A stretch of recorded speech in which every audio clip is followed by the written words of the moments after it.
anak ya, menarik-narik anak, kebayangkan Bu kalau anak masih kecil, langkahnya juga masih pendek, terus Ibu tarik-tarik, anaknya jatuh atau enggak? Di jalan nih, Ibu pengen cepet-cepet, Ibu tarik-tarik tuh. Padahal yang lain ya sesuai aja, sesuai dengan langkahnya gitu kan. Pada saat anak terjatuh, anak luka-luka, maka yang akan luka adalah luka jiwanya. Ya, jangan sampai anak-anak kita itu terluka jiwanya. Padahal padahal inginnya itu kan anak-anak kita itu menjadi cinta dengan Allah dan Rasul-Nya. Padahal anak kita itu, kita inginnya itu senang belajar ya. Jadi bukan senang buat PR. Belajar itu pun kita nanti belajar itu jangan sampai konotasinya gini. Kalau sekolah udah selesai, berarti sudah selesai belajar. Contoh, saya mau tanya, di sini siapa yang sudah selesai S1? Ada nggak orang tua yang sudah kuliah S1? Sudah selesai, Bu ya? Yang angkat tangan? Sudah ya? Nah, Ibu ketika sudah selesai kuliah, masih baca buku nggak? Masih. Masih. Buku apa? Buku parenting. Ini contoh bahwa orang yang paham bahwa belajar itu tidak hanya ada di sebuah bangunan, ya, maka ketika sudah selesai kuliah, Ibu masih tetap belajar, tapi coba cek anak-anak kita yang sarjana. Ya, cek karyawan-karyawan di kantor. Buku terakhir yang mereka baca apa? Yang ada juga Instastory orang ya. Terus apalagi Twitter. Nah, itu kan menandakan bahwa kenapa belajar dikonotasikan dengan buat PR selama ini. Ya, ketika Ibu terlalu fokus pada nilai-nilai akademik, maka yang didapat adalah anak-anak yang memang hanya mengejar nilai-nilai. Kalau hanya mengejar nilai-nilai, nanti ketika sekolah sudah selesai, lalu dia menjadi sarjana, dia akan menjadi bingung. Belum tentu dia cerdas di masyarakat. Bisa jadi dia menjadi orang yang gagal di dalam masyarakat. Karena apa? Di masyarakat itu nggak ada rapot. Orang tidak peduli kamu lulusan dari mana. Yang jelas kamu hadir di sini, kamu manfaat nggak? Kamu hadir di perusahaan saya, IPK-nya 3,8. Tapi kok setiap hari terlambat? Tapi kok tidak ketika saya atasan berikan teguran, kamu marah, baper, terus buat status di medsos. Ya, jadi sebenarnya belajar itu nggak hanya Ibu bayangkan itu nggak hanya tentang buku paket, nggak hanya tentang LK. Ya, bahkan kalau di sekolah kami, itu SD tidak pakai buku paket. TK juga tidak pakai LKS. Jadi LKS itu silahkan orang tuanya yang bikin sendiri. Kalau anak mau warnain gimana Bu? Anaknya suruh gambar. Ini kan jelek, kata ibu jelek. Anak mah senang gambar. Ya ibu tuh pengen anak tuh gambar rumah tuh ada gentengnya sampai satu-satu digambarin ya. Oh pengen cakep ya. Padahal udah sih anaknya juga seneng, gentengnya penyok. Ya enggak? Belum tentu anak seneng ngewarnain ya sebesar A3, terus ada banyak ini dibeliin buku warna setebel begini gitu ya. Belum tentu anaknya justru juga suka. Ya, jadi kita balik lagi bahwa tujuan pengasuhan, tujuan pendidikan itu harusnya sama, bagaimana kita bisa menciptakan anak-anak yang taat. Ya, ini tujuan pengasuhan versi apa yang sudah kita rumuskan ya. Ini yang bisa dibaca nanti dibuka menjadikan hamba Allah yang bertakwa, pribadi ibadur rahman. Ya, saya contohkan di Al-Furqan satu ayat aja di surat Al-Furqan ayat 63, bagaimana Allah meminta kita untuk tidak berjalan di muka bumi ini dengan sombong. Ya, jadi Ibu nanti dibaca apakah proses pengasuhan pendidikan di rumah Ibu itu sudah sudah menjadikan anak-anak itu menjadi pribadi yang ibadur rahman. Bentar ya. Ada yang bisa buka di surat Al-Furqan?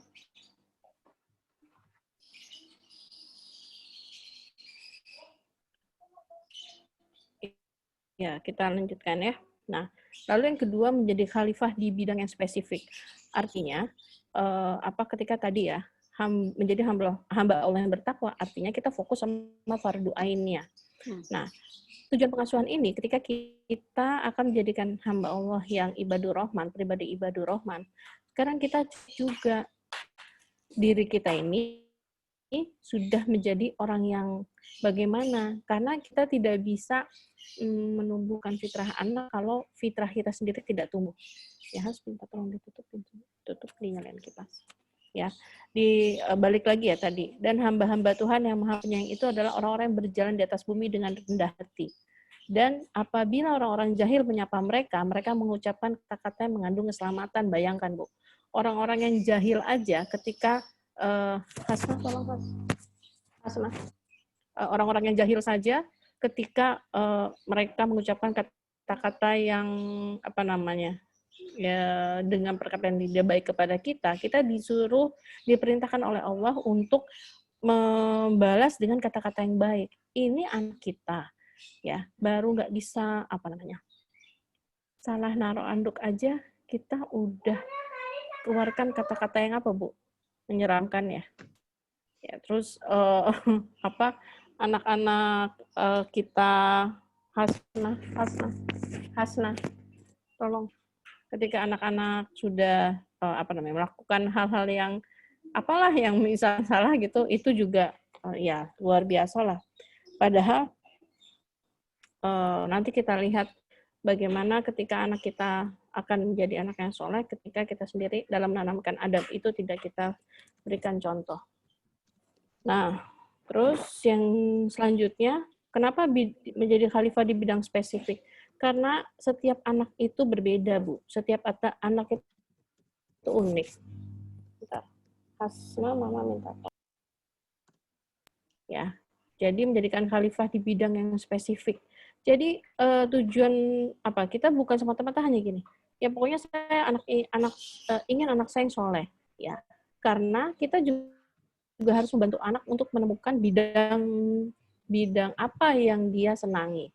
Nah, anak ibu ini masih ya, maka dia jalannya masih panjang. Berikan dia banyak aktivitas.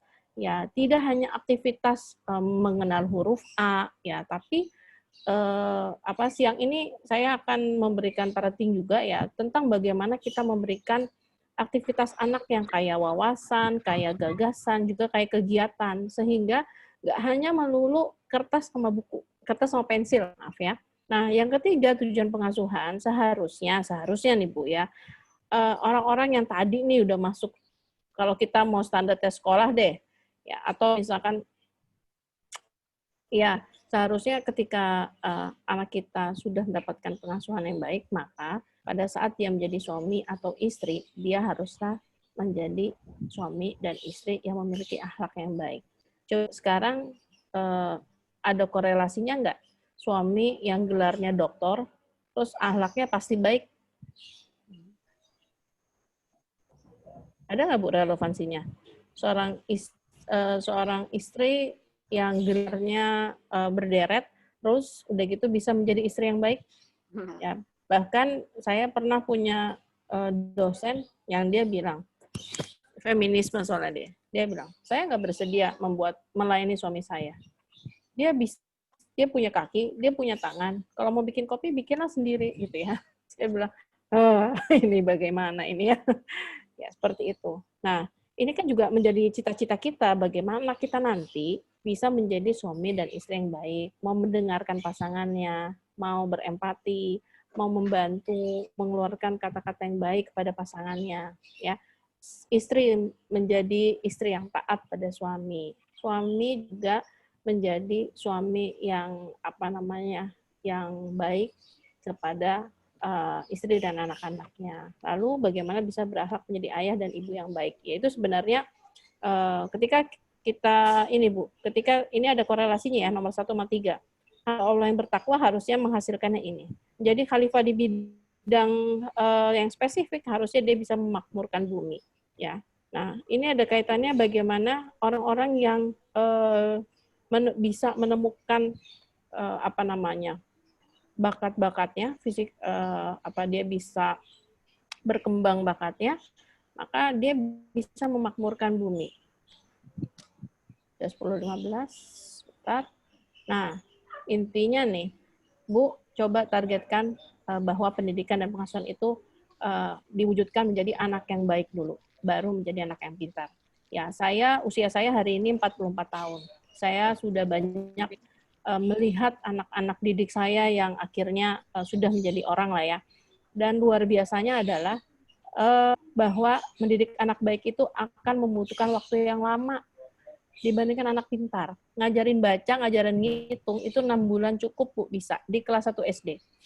Ya, bukan saya jamin, saya sudah melewati itu semua. Karena masuk ke SD Bening itu tidak ada, maksudnya tidak ada tes. Ya, begitu masuk, di setiap kelas ada 10 anak tidak bisa baca. 10 anak nggak kenal huruf. Ya, lalu guru-guru kelas 1 udah gini, hore, dapat lagi gitu tiap tahun tuh. Ya, nah, maka bagi kami targetnya itu adalah 6 bulan dan semua bisa. Ada nggak, Bu, yang tidak tercapai? Ada, bahkan sampai saat ini ada yang kelas tinggi itu belum bisa baca. Maka kita tanya, orang tuanya di rumah ngapain? Ya, karena proses di sekolah itu sudah oke. Nah, ini, Bu, jadi ini harus diingat, menciptakan anak baik itu jauh lebih penting, jauh lebih lama prosesnya. Nah, bagi anak-anak yang akademiknya baik itu luar biasa. Ini dulu baru ini. Ibu bayangkan kalau yang akademiknya nggak bagus. Anak saya, Bu, tiga-tiganya, Bu, kalau disuruh belajar tidur. Di sekolah rapotnya itu luar biasa. Saya bilang, maka targetnya adalah bagaimana saya bisa menghasilkan anak-anak yang baik. Setelah anak-anak baik ini tercapai, ya, maka ini juga akan terkejar. Sekali lagi, karena di Indonesia itu anak pintar dikonotasikan dengan akademik yang baik, yang biasanya hanya ada matematika, bahasa Indonesia, IPA, segala macam. Tetapi yang kami bangun sekarang bersama saya mengikuti banyak komunitas ya, Ustadz Hari lah segala macam, maka yang kita kejar itu bagaimana anak itu senang belajar sesuai dengan apa yang dia minati. Bukan hanya proses semua dijejelin. Karena kalau semua dijejelin, nggak ada tahapan bagaimana anak itu bisa berpikir. Ya, karena semua akhirnya ujiannya yang menghafal lah segala macam. Oh ya, ini juga yang akhirnya membuat saya memutuskan semua anak saya. Maaf, kedengeran nggak ya? Suami saya menjatuhkan kue. Jadi anak saya sekarang 2 homeschooling. Nah, anak saya yang pertama sudah kuliah, terus protes kan. Kenapa sih dulu aku nggak di homeschoolingin juga gitu? Ya karena apa? Pada saat saya melihat ada kenyataan, ada salah satu anak saya tidak berkembang ini, ya maka saya tidak boleh menyalahkan sekolah. Saya langsung tarik dari sekolah formal, ya padahal anak saya IT dulunya ya. Saya tarik dari sekolah formal dan saya benar-benar berdoa sama Allah ya, memohon ampun bahwa ini adalah dosa saya semua gitu sebagai ibu gitu ya. Saya kemana aja gitu. Saya udah, jadi gini, maksudnya ketika ada perilaku yang tidak biasa atau perilaku yang memang tidak berakhlak dari anak-anak kita, maka kita sebagai orang tuanya lah yang harus langsung berkaca. Apa yang saya ajarkan sama anak-anak saya ya? Apa yang kurang dari anak-anak saya ya? Dan hari ini ketika PJJ, sebenarnya ini adalah satu masa yang saya bersyukur ya, karena kita harus mencoba melihat sisi positifnya. Karena apa? Karena semua anak kembali lagi walaupun homeschooling ya di rumah ya. Kita harus membahas kembali surat-surat pendek, saya membacakan kembali cerita-cerita Nabi dengan pemahaman yang lebih baru ya, karena ternyata bukan salah satu ya. Cara terbaik untuk menanamkan akhlak salah satunya adalah menceritakan kisah-kisah Nabi dan Rasul. Ya, itu tentang moral attitude. Nah, jadi Ibu, ini peran orang tua dan peran guru adalah orang tua itu menumbuhkan, merawat, memelihara fitrah anak. Ya. Lalu yang kedua, peran orang tua adalah menanamkan adab, memuliakan, menderajatkan. Ya, sehingga bagaimana caranya, kenalkan apa itu adab. Ya, misalkan bagaimana meminta tolong, bagaimana adab ya, banyak ya. Nah, lalu yang kedua, bagaimana kita bisa memberikan contoh, bagaimana kita bisa mengamalkan. Nah, pada saat dalam pengamalan itu masuklah bagaimana kita bersikap tegas kepada anak. Banyak anak akhirnya menjadi tidak beradab karena orang tua tidak tegas. Seperti itu. Ya. Nah, fitrah itu apa yang perlu ditumbuhkan. Ini saya cepat ya, 10, boleh 5 menit lagi, Miss? Oke. Nah, ini kapan-kapan kalau masih ada waktu, tapi sekilas saya sampaikan bahwa Allah sudah memberikan potensi, memberikan fitrah kepada anak-anak kita semua. Dan ini semua harus ditumbuhkan. Ibu dan Bapak di rumah, mari tumbuhkan fitrah keimanan anak-anak kita. Ini tugas siapa? Ini semua tugas orang tua, menumbuhkan fitrah. Karena itu anak yang diberikan oleh Allah kepada kita di rumah. Ya, tidak ada sekolah yang melahirkan anak, sehingga nanti yang diminta pertanggungjawaban itu adalah orang tua, bukan sekolah. Ya, setiap anak pasti lahir dalam keadaan sudah terinstal fitrah keimanan. Lalu siapa yang akan menggeser itu semua, ya? Atau mungkin ada yang menjadi tidak tumbuh, ya, karena ada keluhan anak saya dari TK di TK Islam, SD di IT, SMP di pesantren, SMA di pesantren, begitu mahasiswa dia jadi homo. Dan anak saya termasuk yang menyaksikan. Anak saya kuliah di Malaysia, luar biasa, Bu. Anak-anak yang dulu di pesantren, luar biasa. Ya, artinya anak saya dan saya berdiskusi bahwa uang itu tidak bisa membeli ketaatan. Uang itu tidak bisa membeli akhlak, itu nggak bisa. Ya. Nah, lalu fitrah fisik dan indera. Ibu, aktivitas anak di rumah fokus pada fitrah fisik dan indera. Ya. Fitrah anak itu, anak lahir itu membawa fisik yang suka bergerak, ya, suka berinteraksi dengan bumi dan kehidupan. Maka bawa anak-anak yang itu bergerak. Ya, fitrah belajar bernalar. Anak itu adalah pembelajar tangguh. Ya, tidak anak yang nggak suka belajar, kecuali fitrahnya sudah terkubur. Nah, yang salah satu yang bisa mengubur fitrah belajar anak adalah ketika orang tua lebay menjejal-jejalkan anak dengan segala macam, bahkan les-les segala macam pada usia dini. Lalu fitrah seksual dan cinta. Ini kapan-kapan kita bahas karena kehadiran ayah dan ibu sangat penting di dalam rumah. Fitrah estetika dan bahasa. Ibu, anak itu ada keterampilan literasi, ya, dimulai dari menyimak. Menyimak itu salah satunya adalah bagaimana anak bisa otak anak itu akan menangkap pesan yang nadanya itu juga lembut, ya. Jadi di dalam kandungan, ya, yang didengarkan oleh anak itu adalah nada. Ketika jantung ibunya berdetak kencang, jantung anaknya akan berdetak kencang. Ketika ibunya tenang, anaknya akan tenang. Bayangkan ketika ibu memberikan pesan, tetapi suaranya, terbayang ya Bu ya, seperti itu. Itu baru tahapan dasar menyimak, dan itu baru 1 poin. Lalu bagaimana fitrah estetika dan bahasa? Anak itu kenal nggak banyak kata, kosakata. Anak paham kalimat atau enggak? Ya, karena literasi yang pada usia 8 tahun harusnya anak itu sudah bisa mengambil keputusan, sudah mampu memilah dan memilih apa yang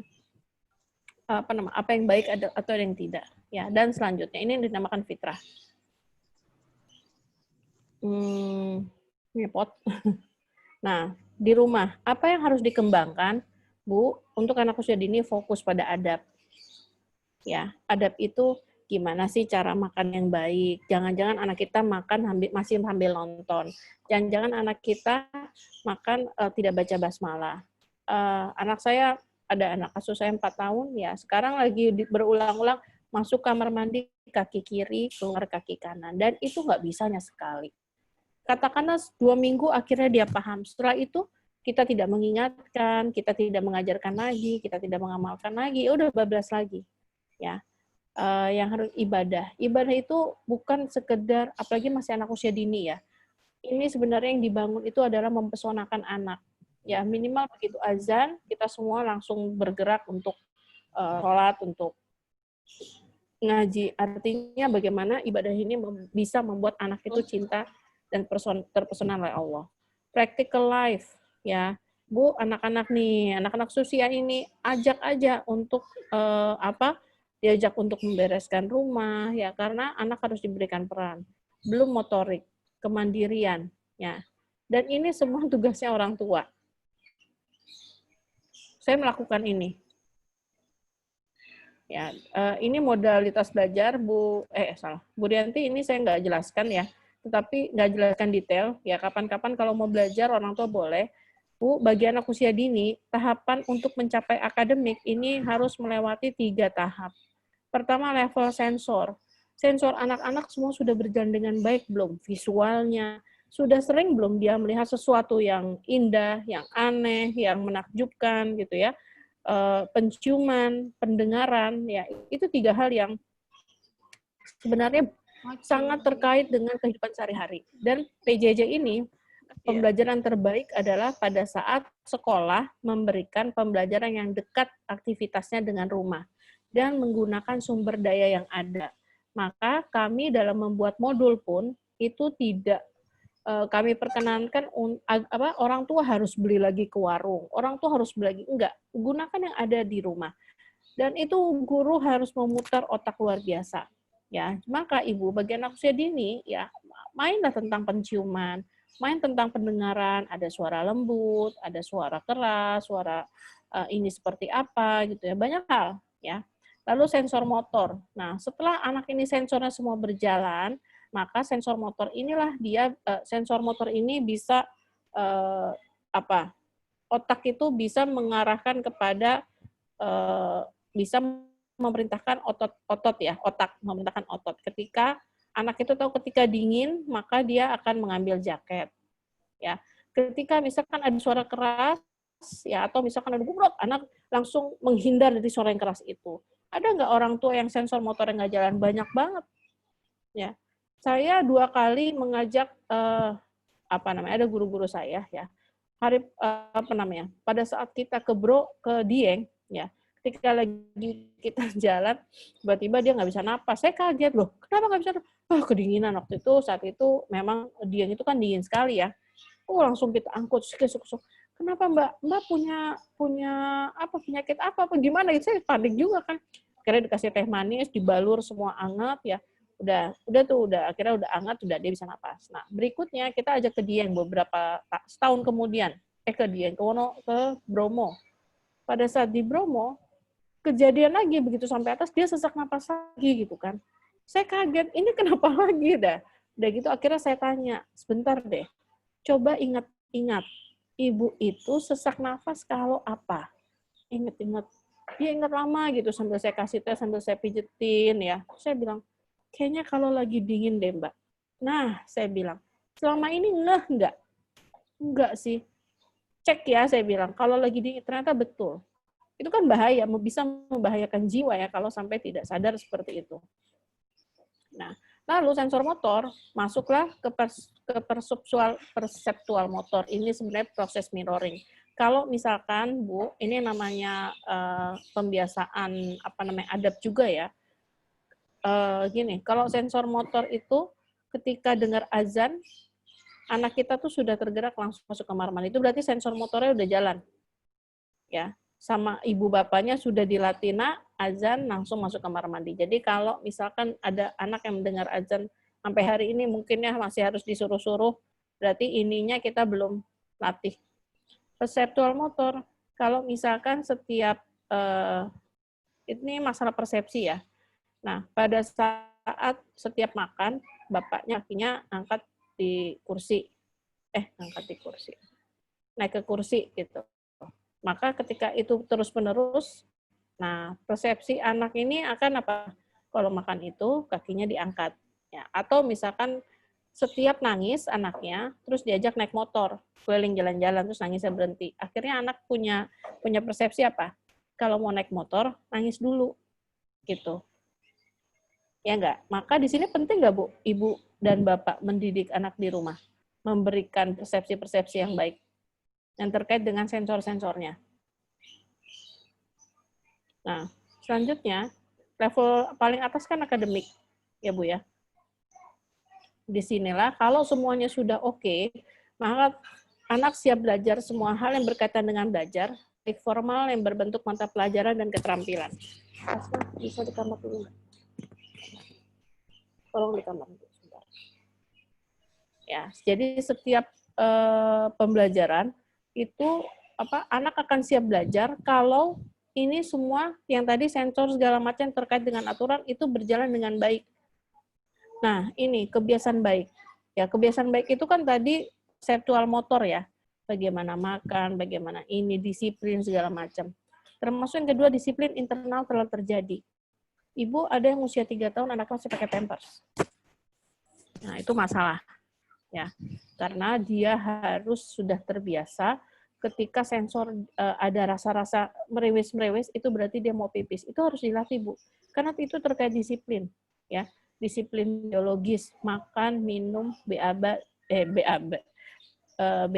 BAK. Ada orang tua yang membiarkan antar makan kalau lapar aja. Itu nggak disiplin. Ya, anak nggak akan lapar. Karena apa? Karena sebelum jam makan dia udah makan biskuit macam-macam. Terus ibunya berkata dengan tenang, udahlah masih kenyang, biarin aja ntar kalau lapar juga minta. Ya, padahal yang membuat dia tidak lapar adalah 1 jam sebelum makan, anaknya ngemil macam-macam. Ya, lalu termasuk makannya juga ada anak yang nggak suka sayur. Nah, ini kan sebenarnya bukan disiplin yang dibangun.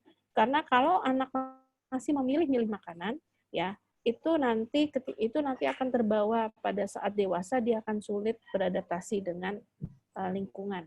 Ya, dia juga akan sulit mengambil keputusan. Yang ketiga, kemampuan berpikir asosiatif. Maka Bu, di sini saya harus menyampaikan kepada Ibu, anak usia hari ini ya pada usia dini, bangunlah kebiasaan baik, bangunlah disiplin internal, dan di sini kita perlu ketegasan. Bukan semata-mata kita ngajarin huruf A, B, C, harus ini, harus itu. Aktivitas gurunya oke banget ya. Saya sampai cikal hebat banget, 90 menit ya. Konsentrasi anak itu hanya sesuai dengan usianya. Kalau usia anak 4 tahun, berarti dia emang konsentrasinya cukup hanya 4 menit aja. Bayangkan di rumah saya lagi punya anak usia 4 tahun, saya juga harus merancang gimana caranya supaya anak saya dapat aktivitas, tapi udah cukup singkat, setelah itu terserah. Mereka main bebas. Nah, ini peran orang tua ya. Dekatkan diri pada Allah, Bu, bahwa ini semua terjadi di semua negeri, bahwa kita punya masalah yang sama semua di sini. Dekatkan diri pada Allah agar apa? Agar Allah menolong kita, ya, agar Allah mendengar doa-doa kita, agar Allah mengampuni dosa-dosa kita, ya. Lalu kelola emosi supaya ibu selamat, karena ketika emosi naik logika akan turun. Kalau emosi turun logika akan naik. Oke? Kalau logika naik, maka ibu bisa cari strategi gimana caranya nih anak saya supaya mau, misalkan mau main ini, mau meninggalkan gadgetnya gitu ya. Bangun kedekatan, ngobrol santai ya. Ada waktu-waktu refreshing, tapi kan hari ini nggak bisa keluar ya. Fokus pada fardu ain dan rancang aktivitas untuk mengembangkan fitrah. Itu terkait PJJ, Ibu Bapak semua. Ya, ini ada tulisan dari teman saya, we're not all in the same boat. Ya, kita tidak di kapal yang sama, tetapi semua, but we are all in the same storm. Kita semua lagi berada di badai. Ya, mari kita support each other. Mari kita berikan support kepada semua pihak. Ya, do not judge. Jangan terlalu cepat menghakimi. Ya, bijaksanalah. Oke. Dari saya cukup sekian, Miss. Oke. Mohon maaf kalau ada yang kurang. Ya, baik. Terima kasih, Bu Nas. Ini sudah ada 3 pertanyaan. Yang pertama dari Mama Gazi. Assalamualaikum, bagaimana cara menemukan potensi anak sejak dini dan bagaimana menerapkan empati sejak dini pada anak? Oh ya. Oke, Bu, yang pertama menemukan potensi anak sejak dini itu berikan aktivitas 3B. Aktivitas 3B. B-nya itu beragam, ya, lalu berulang-ulang. Yang ketiga bertemu banyak orang. Ya, atau ada juga dari Abah Rama ya. Abah Rama itu penemu talent mapping. Ya, jadi berikan aktivitasnya beragam, Bu. Aktivitas beragam itu seperti apa? Coba nanti kapan-kapan kita ngobrol lagi. Ya beragam, jadi nggak hanya yang baca buku, tapi kita perlu dekat dengan alam. Kalau untuk anak usia dini itu fitrah belajarnya itu fitrah imannya itu lagi dalam masa-masa emas tuh. Dekatkan dengan alam, Ya, alam, atau misalkan kita fokus Bu, di rumah kita kan ada ruang dapur, ada ruang TV, ada ruang tamu, ya, ada kamar. Nah, di masing-masing ruang itu ada bahan-bahan yang bisa kita gunakan lah untuk merancang banyak aktivitas. Ya, jadi menemukan potensi anak itu memang harus dikasih ragam aktivitas. Nggak hanya melulu misalkan mewarnai, nggak hanya melulu menghubungkan garis-garis gitu ya. Ya gunakan aja bumbu dapur untuk main, gunakan kardus-kardus. Kan sekarang ibu-ibu lagi rajin terima paket kan ya, ada kardusnya ya. Udah disemprot gitu kan. Kasih bungkus-bungkus kado bekas, ngapain lah gitu ya. Nah, itu ragam. Nah, ragam aktivitas itu kalau yang terkait potensi terkait dengan sifat fisik itu dari mulai menanam, berkebun, memelihara hewan, membuat drama, berakting, menggambar, ya, mendesain, ada aktivitas fisik, misalkan main sepeda lah segala macam. Itu menemukan potensi, ya. Nah, ini kalau di luar pandemi kita memang kalau di dalam pandemik berarti kita harus lebih cerdas lagi nih Bu cari aktivitas. Nah, ini kalau kita berbicara pandemik sudah selesai ya, insya Allah amin, berulang-ulang. Nah, misalkan nih, anak ibu senang main sepeda, ya, main sepeda, itu bisa berulang-ulang gini, main sepeda kan di jalan lurus, terus yuk kita mencoba main sepeda di jalan lewat jalan kecil, lalu coba naik sepeda di pantai, ya. Jadi aktivitas beragam tapi levelnya makin lama makin naik. Karena apa? Ketika berulang-ulang, ya levelnya makin naik, anak itu akan merasa confirm bahwa ternyata aku tidak suka main sepeda. Oh, ternyata aku suka main sepeda tapi di jalan lurus aja. Oh, ternyata aku seneng banget main sepeda di kalau yang sepeda itu tuh Bu, yang di bukit-bukit lah yang kayak gitu ya. Nah, seperti itu. Ya, itu berulang-ulang. Lalu bertemu banyak orang. Ibu ajak silaturahim. Kalau di luar pandemi itu ibu bisa bertemu banyak orang, itu bisa magang, ya bisa bikin project, bisa kunjungan-kunjungan ke pasar, ke museum lah segala macam. Kalau hari ini museumnya museum virtual ya, itu. Lalu itu yang pertama, menerapkan empati sejak dini, ya dicontohkan Bu, empati itu kan akhlak ya. Kita berempati nggak kepada anak. Ya. Dan kita kenali dulu, misalkan bagaimana anak bisa berempati, berempati itu misalkan paham ibunya lagi lelah, ya ketika kita sendiri tidak mengajarkan empati kepada anak. Kalau anak misalkan jatuh, nangis, terus kita bilang, ngapain sih nangis gitu aja, udah, kan sakitnya sebentar, itu nggak berempati. Terima aja dulu, kakak kenapa menangis, sakitnya di mana, sini mama peluk dulu, itu ngajarkan empati. Ya, atau misalkan anak kita lagi makan kue, kuenya jatuh, terus kita bilang apa? Syukurin, makanya mama bilang juga makannya duduk, emang enak. Nah, itu nggak mengajarkan empati gitu. Jatuh, wah kak, kok kuenya jatuh. Nah, anaknya misalkan nangis ya, kak, kakak sedih ya kuenya jatuh ya. Kan kita bisa bilang dulu astagfirullah atau innalillahi, ya, dan kita kenalkan kepada anak kalimat-kalimat thayyibah. Itu kalimat-kalimat thayyibah itu sebenarnya mengajarkan kita juga melembutkan hati dan mengembalikan semuanya lagi kepada Allah.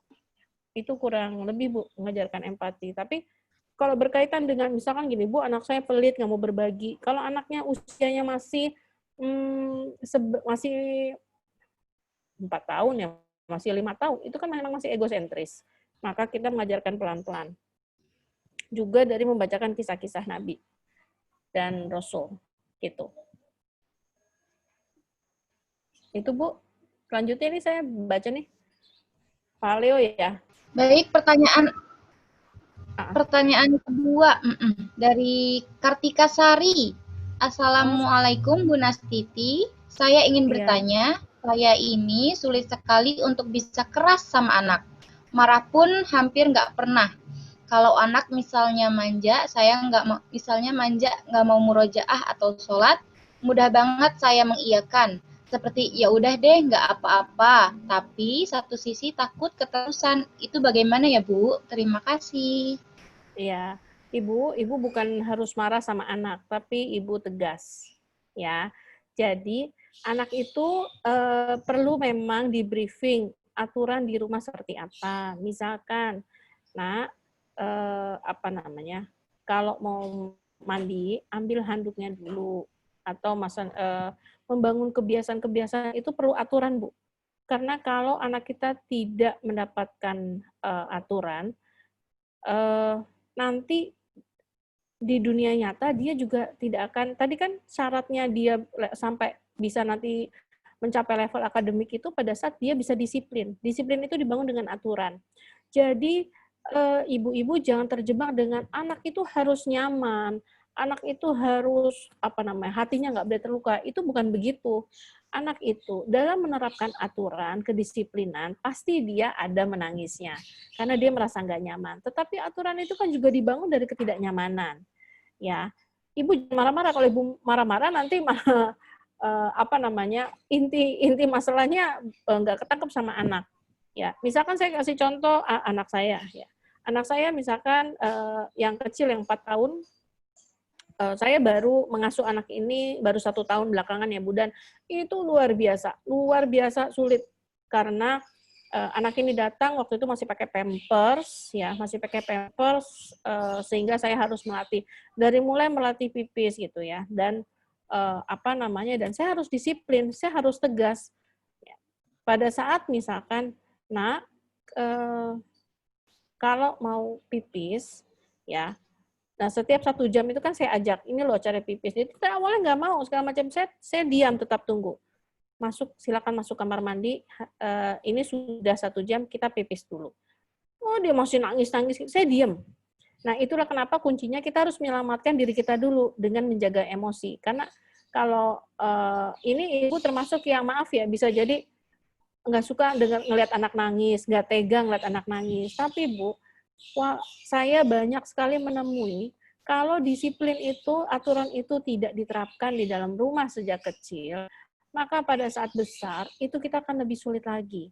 Saya ketemu dengan anak remaja yang orang tuanya begini, Bu, dia itu di pandemik loh ya, dia itu dari mulai siang nanti akan naik motor nongkrong sampai jam 10 malam, baru dia masuk lagi ke dalam rumah. Loh, memang nggak dibangun aturan, susah Bu, nanti dia akan marah-marah, dia akan ngamuk. Saya menjawab, kalau saya lebih baik anak saya ngamuk daripada apa? Daripada tidak selamat. Karena ketidakdisiplinan seseorang itu akan mengakibatkan dia tidak selamat. Bahkan agama ini pun mengajarkan kita untuk disiplin, ya enggak? Pada saat kita memeluk agama, pada saat ini, mohon maaf, ini ada di luar Muslim, ya saya mengangkat agama saya karena Islam, ya maka pegangannya adalah Al-Quran. Bagaimana Allah itu sudah mengatur, memberikan kita untuk melatih kedisiplinan dengan sholat 5 waktu. Itu luar biasa. Ya, dan ternyata hanya dengan mengatur kita, apa namanya, mendidik kita untuk menjadi disiplin ya, dengan 5 waktu itu, masih banyak orang kan yang tidak, nanti aja, kayak gitu. Jadi penting ya Bu, nah gini, kalau misalkan manja, nggak mau murojaah, bagi anak usia dini itu perlu fleksibel. Oke, Kak, kita perlu diberikan waktu. Nggak mau murojaah. Murojaah itu kita harus lihat dulu, murojaah itu momennya menyenangkan atau enggak sih bagi anak. Nah, habis murojaah, mama nanti sudah buatkan sirup, itu kan bisa.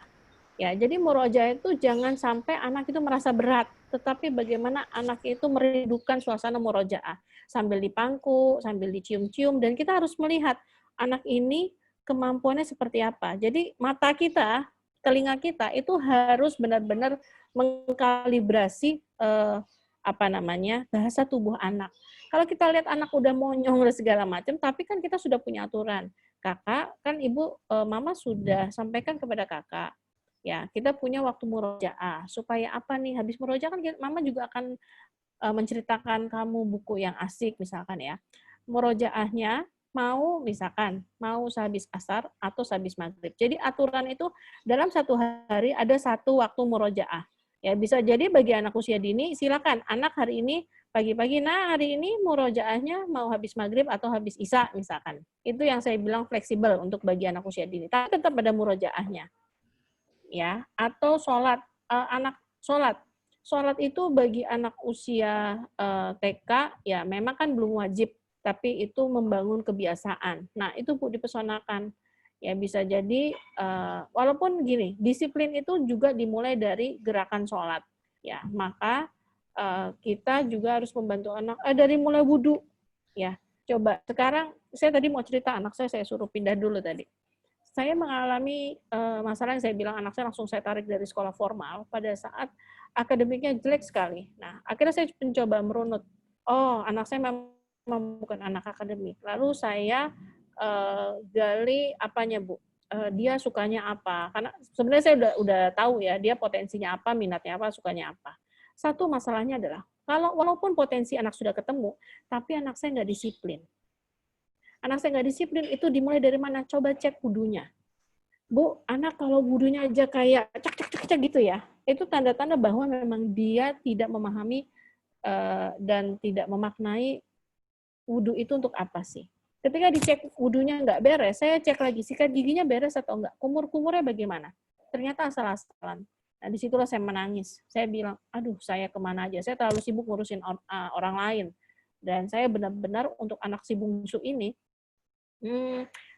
saya perbaiki semuanya.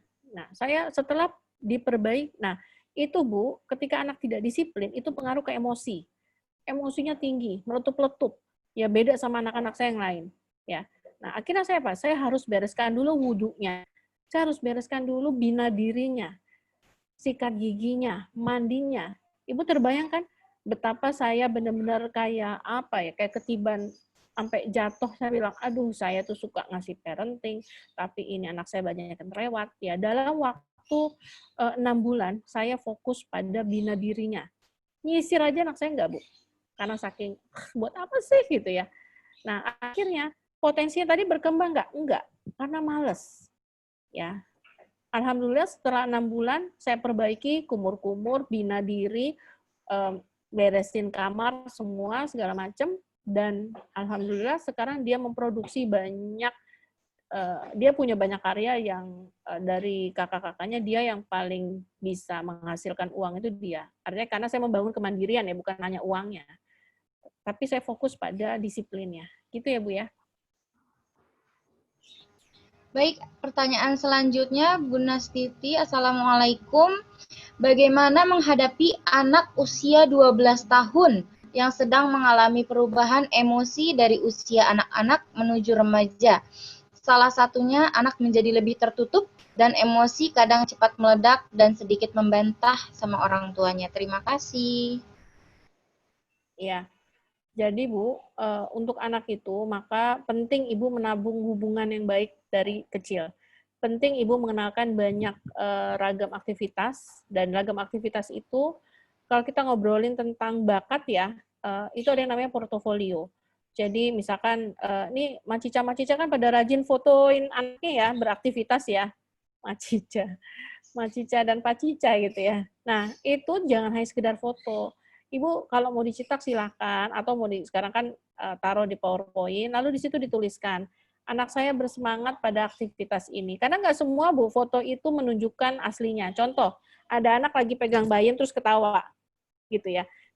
Bisa jadi dia ketawa saat itu juga karena mau disuruh senyum sama ibunya, disuruh foto habis panen bayam. Maka itu perlu dikonfirmasi bahwa anak ini pada saat aktivitas ini anak tidak terlihat enjoy, anak tidak terlihat ini gitu ya, itu sebagai data. Nah, setelah itu Pak, pada anak sebelum usia 12 tahun, usia 10, disitulah pentingnya anak kita dikenalkan dan banyak diberikan kunjungan-kunjungan lah, ajak ke pasar, ajak ke bengkel, ajak jelajah alam lah segala macam, sambil kita menggali, oh anak ini senangnya apa. Karena anak-anak yang emosinya tinggi, bisa jadi karena dia memang tidak kenal dirinya. Kalau dia tidak kenal dirinya, saya sukanya apa, aktivitas apa yang membuat dia suka, bagaimana dia bisa mengelola bagaimana dia bisa mengelola emosinya, bagaimana bisa mengelola potensinya, mengelola minatnya apa, dan di situ akhirnya dia merasa bingung. Nah, khusus untuk ketika anak remaja, itu memang Bapak dan Ibu harus hadir sebagai teman, ya.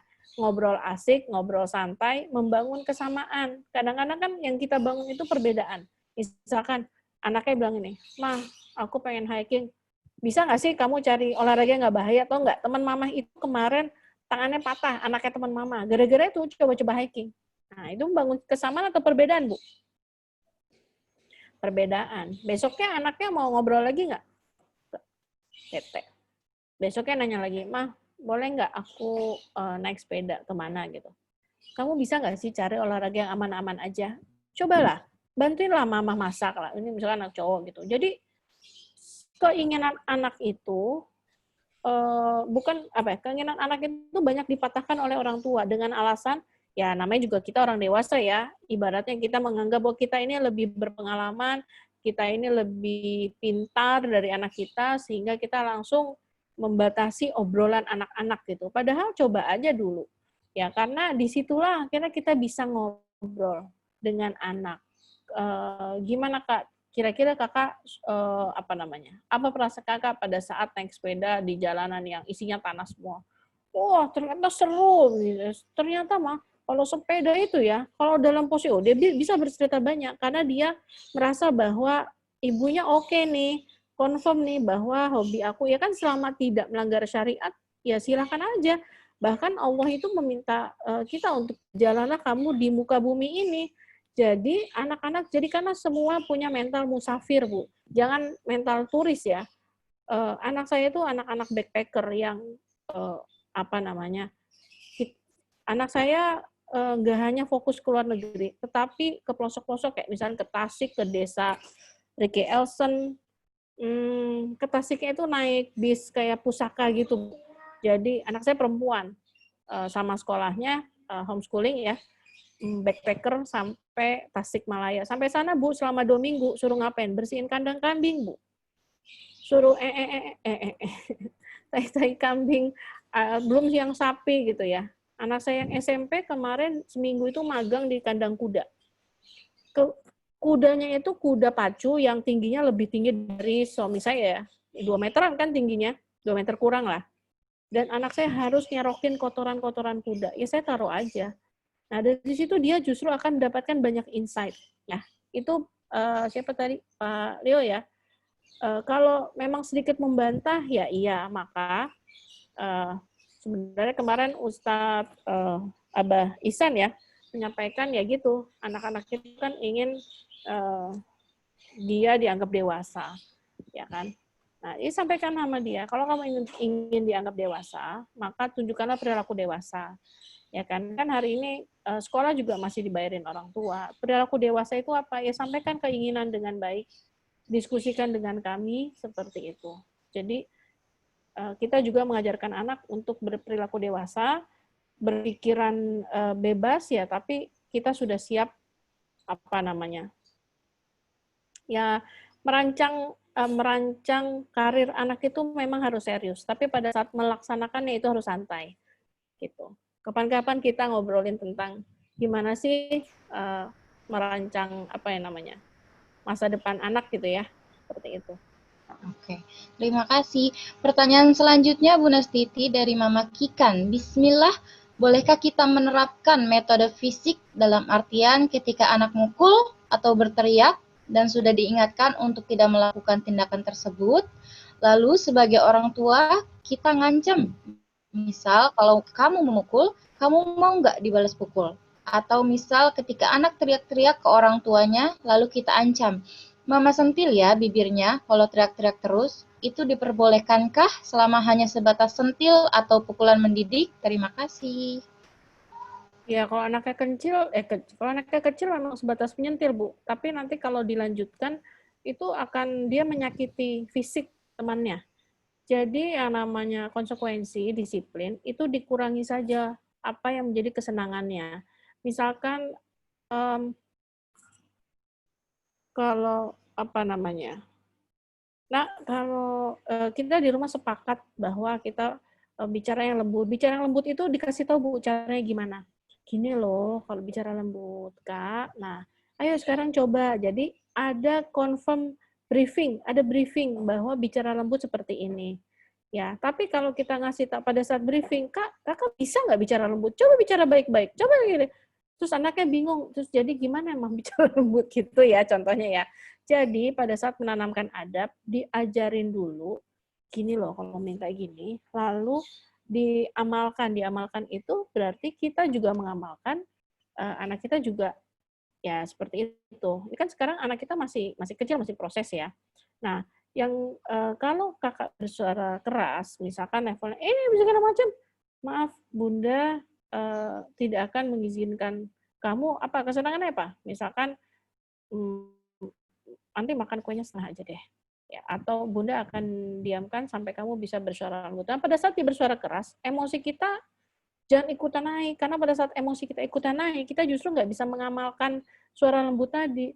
Kita cukup melihat anak, "Suaranya bisa diulang, Nak, coba lebih lembut." Ngomongnya kayak gini, "Suara bisa diulang, coba lebih lembut." Ya, dan saya harus bersabar dengan anak saya yang kecil sekarang itu, ketika dia sempat, nangis, marah, terus saya hanya diem, saya ngeliatin. Mama tidak pernah mengajarkan cara berteriak seperti itu. Kalau mau meminta, lalu tidak mendapatkan izin, kamu bersabar, tenang. Ya, karena waktu itu dia minta permen yang punya kakaknya, sama kakaknya nggak dikasih. Lagi berantem juga. Nah, saya harus tenang, coba tenang. Kita cari, mama punya buah, aku nggak mau buah. Mama punya ini, punya keju enak sekali. Aku nggak mau, maunya ini segala macam. Tapi tidak diizinkan oleh kakak. Itu punya kakak. Ambil aja. Tidak boleh, itu punya kakak. Udah gitu, dia udah nangis, marah, diemin. Saya udah siapkan ada buah, dia suka buah naga. Jadi saya tahu ada buah naga, ada keju, ada ini. Ini usianya 4 tahun ya. Udah gitu, sudah. Saya bilang, pertama saya peluk dulu, tapi terus dia nggak mau marah-marah. Saya bilang, saya diam. Saya ngeliatin aja. Terus udah, saya duduk di situ sambil istighfar juga ya. Kan saya kesel juga ngeliatnya. Aduh, diam aja saya liatin. Terus udah gitu, dia udah mulai tenang. Terus dia nyamperin saya. Aku mau keju aja. Oke, alhamdulillah. Udah, saya peluk. Nah, tidak diulang marah seperti itu. Ya, ada makanan lain yang bisa kamu makan. Dan itu nggak satu kali, Bu. Bu Ki kan, oh Mama Ki kan ya Alia. Ya, itu nggak satu kali kayak gitu. Saya harus terus mengulang-ulang. Pada saat saya kesel banget, saya akan bilang ke anak saya, "Hai, wahai anak-anakku yang lain, tolong ini bisa dibantu, Mama kesel banget." Saya akan masuk kamar. Gitu. Tapi saya ngomong pakai bahasa Inggris supaya dia nggak paham gitu ya. Nanti kami semua sudah sepakat kalau salah satu dari kami sedang emosi, ya karena bagaimanapun ada anggota baru datang tiba-tiba, ya berbeda budaya, itu kan sulit ya. Nah, kita sudah sepakat pada saat salah satunya kita lagi emosi, maka tolong yang ini, tolong yang ini. Itu Mama Kit kan. Terima kasih. Pertanyaan terakhir nih Bu Natiti dari Mama Fatima. Bagaimana menjaga emosi orang tua saat mengawal anak pembelajaran jarak jauh? Oh iya, ini sebenarnya ada khusus bab ya tentang emosi ya. Tapi yang perlu diingat sekarang begini, semoga menjawab. Pertama, ibu perlu paham bahwa anak kita juga stres. Anak kita itu biasa pergi ke sekolah, main sama teman-temannya, apa namanya, bisa jalan-jalan, mama papa biasanya ngajak aku naik motor, keliling-keliling, sekarang nggak bisa. Jadi ibu harus pahami bahwa anak ibu juga stres, gitu ya, bukan ibu aja. Nah, itu yang pertama. Nah, lalu yang kedua, apa namanya? Sebenarnya kita punya punya anugerah dari Allah ya, bahwa kita ini sebenarnya bisa bersabar.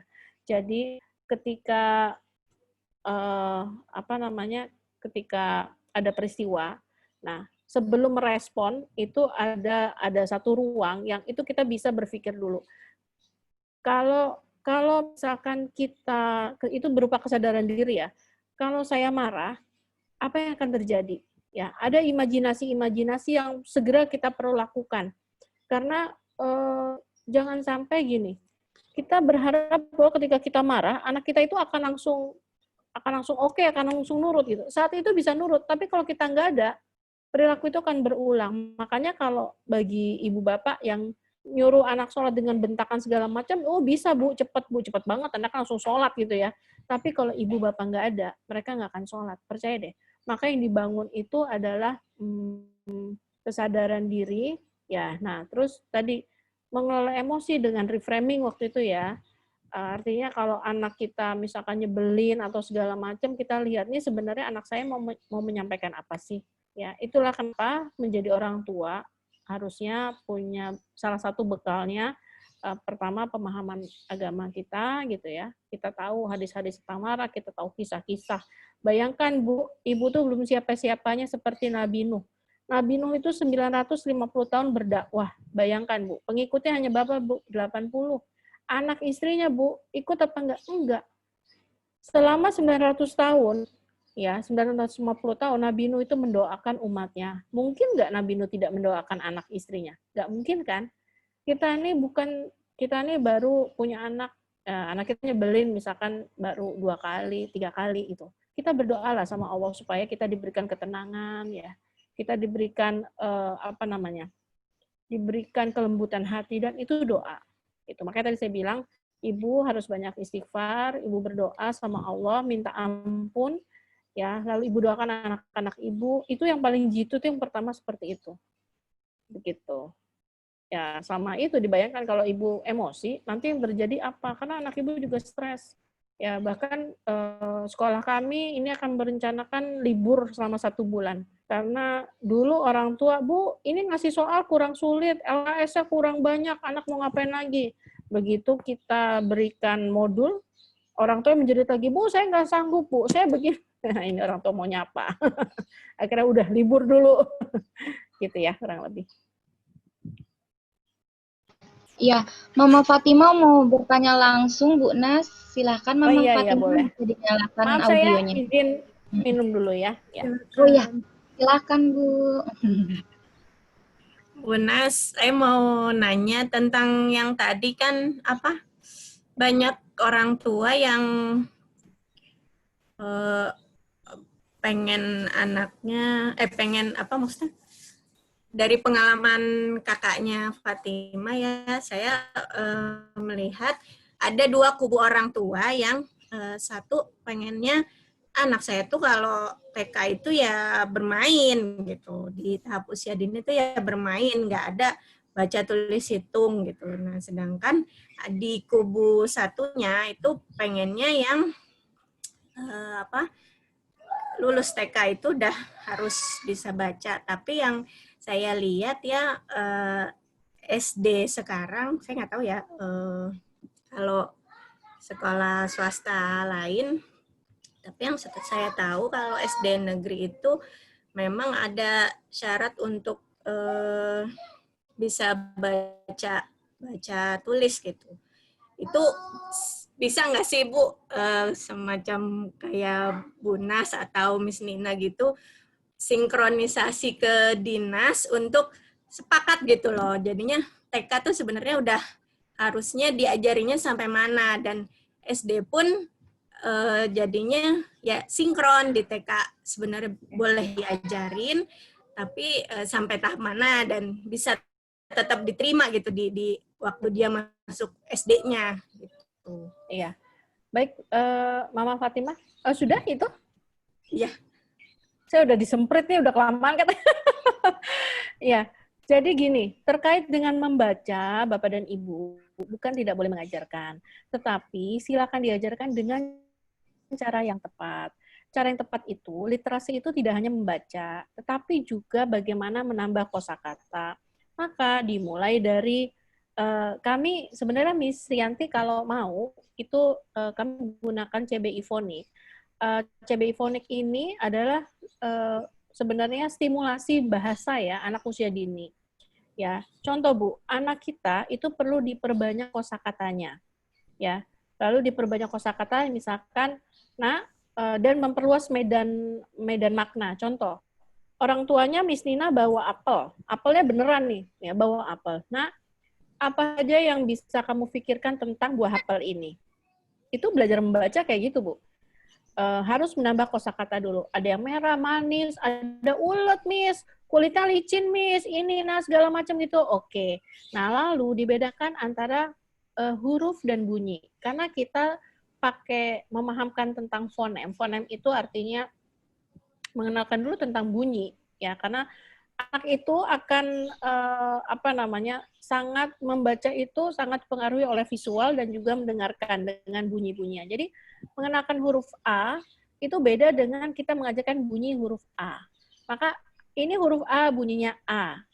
Ya, lalu ini huruf I bunyinya I. Ini huruf B bunyinya B gitu. Dan kayak misalkan kami mulai menstimulasi, adakah bunyi A pada kata apel? Ya, itu contoh CBI fonik. Nah, jadi Bu, anak-anak di sekolah bening, stimulasi berbahasanya itu sudah dari mulai TKA. Ya, bahkan ada kelompok bermain. Tetapi caranya, model pembelajarannya, model simulasi itu harus tepat. Dan kalau anak-anak keluaran PAUD bening, itu kami ada beberapa PAUD yang di kampung. Jadi anak-anak kampung, tapi ada juga yang di kota, anak-anak kota ibaratnya ya. Itu sama perkembangannya, alhamdulillah ya.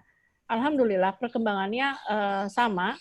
Ketika sudah selesai itu mereka bisa baca, lulus Namun bagi yang belum nggak masalah karena kami punya SOP. Oh anak ini belum bisa baca Bu Nastiti. Oke kita lihat tahapannya sampai mana. Oh tahapannya sebenarnya sudah di tahap 4 nih. Atau misalkan ada di mana.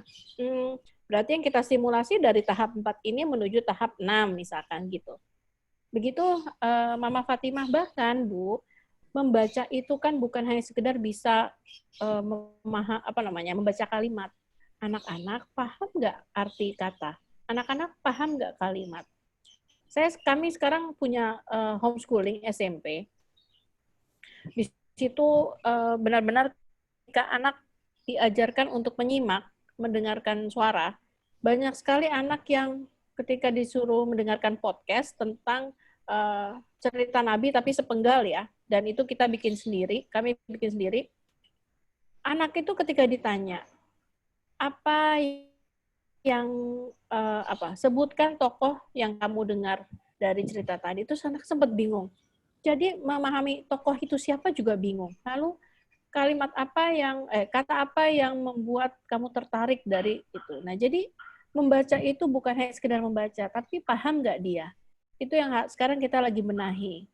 Gitu. Jadi kalau misalkan Miss Rianti mau menggunakan model stimulasinya seperti itu, kami bisa bantu dan CBI Fonik ini sudah memiliki hak cipta dan ini sudah diujikan. Jadi ini adalah tesis dari Direktur Pendidikan kami. Kami sudah memakai selama hampir 10 tahun ya, dan insya Allah itu tidak hanya membaca tapi anak jadi tergerak untuk ya kayak akan makna, dia bisa memahami kalimat-kalimat seperti itu. Jadi bukan tidak boleh mengajarkan membaca, namun pakailah stimulasi yang tepat untuk mengajarkan membaca. Oke, terima kasih. Sama-sama. Ya, demikianlah materi tentang menyikapi bijak pembelajaran anak usia dini di masa pandemi telah selesai. Terima kasih kepada Ibu Nastiti. Insya Allah ilmunya sangat bermanfaat bagi kami orang tua dan para guru. Sama-sama. Oke. Ya, Bu Nastiti, mohon maaf, ini ternyata responnya banyak sekali yang mau tanya. Mungkin nanti di lain waktu kita tambah waktunya bisa ya. Oh iya, kalau saya sih iya bisa. Ya, saya lihat ini sebenarnya pasti banyak yang pengen nanya gitu. Jadi luar biasa sekali. Terima kasih ya Mbak Cica ya. Alhamdulillah sekali. Terima kasih Mbak Cica. Baik, acara selanjutnya adalah pemilihan ketua dan pengurus komite tahun 2020-2021 yang akan dipimpin oleh Miss Nina. Silahkan Miss Nina. Oh ya, setelah dulu ya. Iya, Bu Saya pamit dulu ya. Iya, terima kasih banyak. Sama-sama ya.